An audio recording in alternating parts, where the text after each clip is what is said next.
నాకై చాచిన నీ చేతిలో చదివాను నా నిన్నని.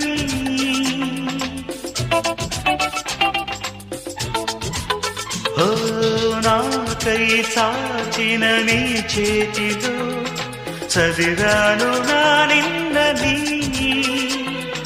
నాతో సాగిన నీ అడుగులో చూశాను మన రేపుని. పంచేందుకే ఒకరు లేని బతుకెంత బరువు అని.